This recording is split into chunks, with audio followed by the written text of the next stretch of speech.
Sila ang tambalang hindi nasan pero agad na minahal ng publiko, ang pagtatagpo ng mundo ng sports at showbiz. Si Eman Bacosa, ang rising star ng boxing na may dugong kampeon, at si Jillian Ward, ang reyna ng hapon na walang tigil sa pag-ani ng tagumpay. Pero sa kabila ng mga matatamis na sulyap at viral na interaction noon, isang malaking tanong ngayon ang bumabalot sa kanilang mga fans. Bakit tila naglaho ang kislap?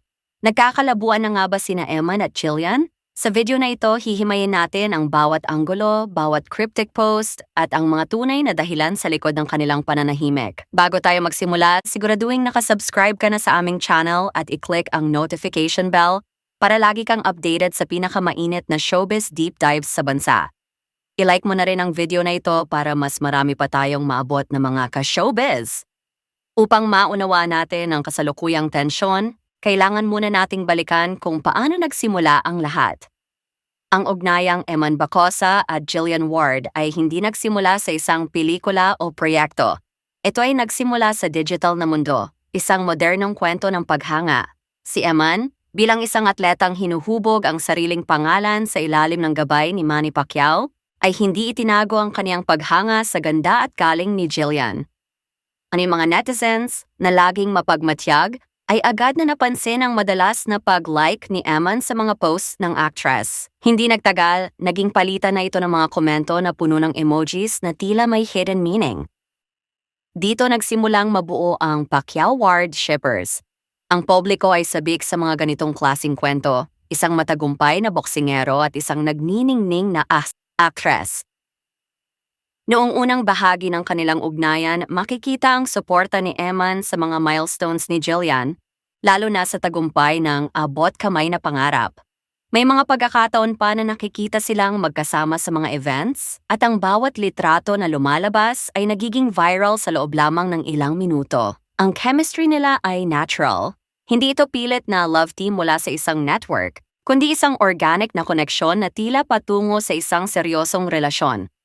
Noong panahong iyon, ang imahe ni na Eman at Jillian ay ang definition ng goals. Sila ang bagong henerasyon ng mga bituin na tila may hawak ng mundo. Ngunit sa likod ng mga camera at social media posts, marami ang nagtatanong, sapat nga ba ang paghanga para mapanatili ang isang ugnayan sa gitna ng dalawang magkaibang mundo?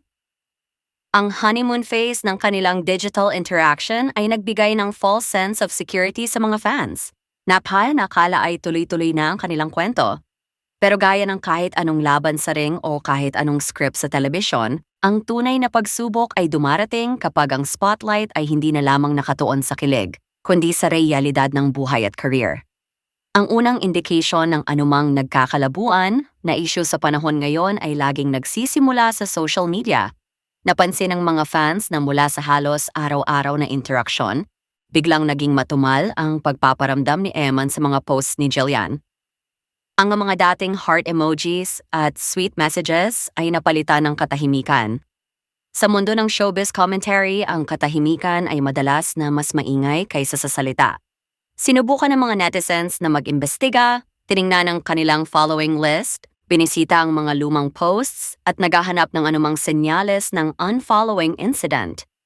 Bagamat hindi naman sila nag-unfollow sa isa't isa, ang biglang pagkawala ng publikong suporta ay nagdulot ng pangamba. Noong nakaraang kaarawan at mahahalagang events, marami ang nagabang ng special greeting mula kay Eman para kay Jillian, or vice versa, ngunit tila naging dedmahan ng dalawa. Bakit nga ba nagbago ang timpla? Ang social media silence na ito ay hindi lamang basta coincidence. Para sa marami, ito ay isang estratehikong hakbang. Maaring pinagsabihan sila ng kanilang mga handlers o maaring kusa silang lumayo dahil sa mga personal na dahilan na hindi pa nila kayang ibahagi. Dito pumasok ang mga teorya ng mga marites. May mga nagsasabing baka may third party, habang ang iba naman ay naniniwalang baka nasasapawan na ng kanilang personal na issue ang kanilang mga professional image. Si Jillian Ward ay pilit na iniiwas sa anumang kontrobersya para mapanatili ang kaniyang clean image bilang bida ng GMA. Ang anumang pagkakalink sa isang boksingero na may matapang na personalidad ay maaaring maging double-edged sword para sa kanyang career. Ang paglamig ng kanilang digital footprint ay tila isang pader na itinayo sa pagitan nila at ng publiko. Isang pader na nagpapakita na ang dating open book na ugnayan ay naging isang saradong kabanata o di kaya ay isang lihim na pilit itinatago. Ang distansyang ito ang naging mitya ng mga haka-haka na tuluyan na silang nagkakalabuan at wala nang balikan. Huwag nating kakalimutan ang bigat ng responsibilidad na pasa ng dalawang ito. Si Jillian Ward ay hindi lamang isang simpleng actress, siya ang star of the new gen. Ang kaniyang taping schedule para sa kaniyang mga serye ay umaabot ng halos 24 oras. Ang dedikasyon ni Jillian sa kaniyang sining ay walang kapantay at madalas niyang banggitin sa mga interviews na ang kaniyang focus ay ang makatulong sa kaniyang pamilya at mapanatili ang kaniyang posisyon sa industriya. Sa ganitong klaseng schedule, saan pa nga ba lulugar ang pag-ibig? Ang oras na dapat sana ay para sa pakikipag-usap o pagkikita ay kinakain ng rehearsals, dubbing at endorsements.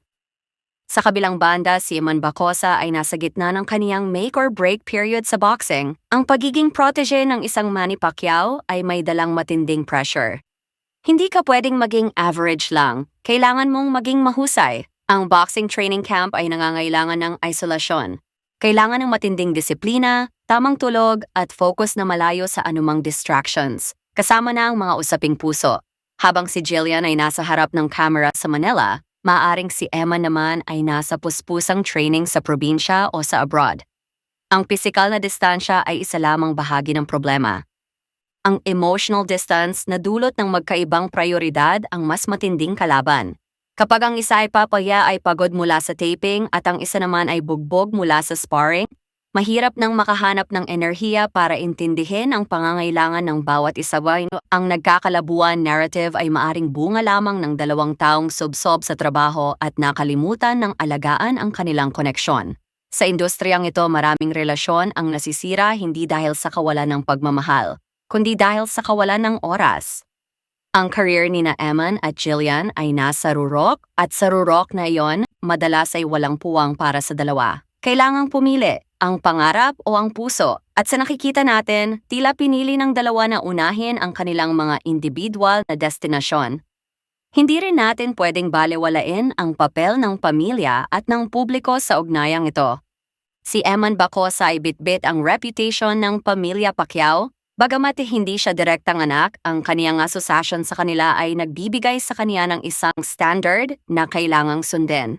May mga haka-haka na ang pamilya ni Eman or maging ang kaniyang mga mentors ay nais na manatili siyang single at nakatutok sa kaniyang boxing career hanggat hindi pa siya nakakakuha ng malaking titulo. Ang mundo ng boxing ay traditional. Ang paniniwalang ang babae ay distraction sa isang boksingero ay buhay na buhay pa rin hanggang na ngayon. Sa panig naman ni Jillian, ang kaniyang pamilya ay kilalang napaka-protective sa kanya. Bilang isang bata pa na nagsimula sa showbiz, ang bawat hakbang ni Jillian ay binabantayan ng kaniyang mga magulang. Maaring may mga payo mula sa kaniyang kampo na hindi pa ito ang tamang panahon para sa isang seryosong relasyon, lalo na't siya ang breadwinner at ang pinaka-importanteng asset ng kaniyang network ngayon. Ang mga expectations na ito mula sa pamilya at management ay lumilikha ng isang invisible na harang sa pagitan ni na Eman at Jillian. Hindi madaling magmahal kapag ang bawat galaw mo ay may libu-libong matang nakatingin at may mga payong kailangang sundin. Bukod pa rito, ang public expectation ay isa ring factor. Kapag ang fans ay masyadong mapilit or demanding sa updates, minsan ay nakakasakal ito para sa mga involved. Ang pressure na kailangang laging magmukhang masaya at perfect sa mata ng publiko ay maaring naging dahilan kung bakit mas pinili nilang lumayo na lamang sa isa't isa. Ang nagkakalabuan ay maaring isang form of rebellion laban sa mga dikta ng paligid, isang paraan para bawiin ang kanilang privacy. Ngunit sa paggawa nito, hindi rin maiwasan na ang kanilang ugnayan ay tuluyan ng humina. Ang bigat ng pangalang Pacquiao at ang ningning ng pangalang Ward ay tila naging masyadong mabigat para sa isang batang ugnayan na nagsisimula pa lamang sanang lumagot. Ngayon dumating na tayo sa pinaka-importanteng tanong. May pag-asa pa ba o tuluyan na itong nauwi sa friendzone? Sa ilang mga huling pahayag ni Jillian Ward, lagi niyang idinidiin na priority niya ang trabaho at lahat ng lalaking naliling sa kaniya ay kaibigan lang. Ang linyang ito ay pamilyar na sa atin sa showbiz. Ito ang safe answer para bata hindi makasakit ng fans at para hindi rin makasira ng image. Para kay Eman, ang mapunta sa friendzone matapos ang lahat ng kilig moments ay isang masakit na realidad. Pero maaari rin namang ito ay isang desisyon na mag-cool off muna habang pareho silang nasa transition period ng kanilang buhay. Ang realidad ay ito, sina Eman at Jillian ay parehong bata pa. And ang mga nararamdaman nila ngayon yung maaring magbago sa loob ng ilang buwan o taon. Ang nagkakalabuan na issue ay maaring isang senyales lamang ng growth. Kailangan nilang lumago ng magkahiwalay para malaman kung tunay nga ba silang para sa isa't isa. Sa maraming pagkakataon, ang mga showbiz couples na naghihiwalay sa simula ay muling nagtatagpo kapag pareho na silang mature at stable sa kanilang mga career. Pero sa ngayon, ang ebidensya ay nakaturo sa isang direksyon, ang panlalamig ng kanilang ugnayan. Sa huli, ang katotohanan ay maaaring hindi kasing dramatiko ng ating iniisip. Maaring simpleng nawalan lang ng gana o nawalan ng spark dahil sa kawalan ng komunikasyon. Ang ugnayang nagsimula sa social media ay maaaring magtapos sa social media sa pamamagitan ng paghinto ng mga likes at comments. Habang si Eman ay patuloy sa kaniyang pag-eensayo at si Jillian ay patuloy sa pagyak at pagganap sa television, ang kwento ng kanilang nagkakalabuan ay mananatiling isang paalala na sa mundo ng kasikatan, ang pag-ibig ay madalas na isinasakripisyo para sa tagumpay. Sila man ay magkabalikan o tuluyan ng maging estranghero, ang Eman-Jillian chapter ay isa na sa mga pinaka-pinag-usapang what if ng bagong henerasyon. At dyan nagtatapos ang ating malalim na pagsusuri sa tunay na estado ni na Eman Bacosa at Jillian Ward. Sa gitna ng ingay ng showbiz, tanging silang dalawa lamang ang nakakaalam ng buong katotohanan, pero sa mga senyales na ating nakita, tila malinaw na may nagbago nga. Ano sa tingin ninyo, mga ka-showbiz? Sa palagay ba ninyo ay may pag-asa pa silang magkabalikan kapag naging stable na ang kanilang mga career? Or ito na ang huling kabanata ng kanilang kwento? I-comment ang inyong mga saloobin sa ibaba dahil binabasa namin ang inyong mga opinyon. Kung nagustuhan ninyo ang video na ito, huwag kalimutang i-like at i-share ito sa inyong mga friends. At syempre, kung hindi ka pa nakasubscribe, ito na ang chance mo para maging bahagi ng ating lumalaking pamilya. I-click ang bell icon para hindi mahuli sa susunod nating Showbiz Expose. Maraming salamat sa panonood at hanggang sa muli nating pagkikita.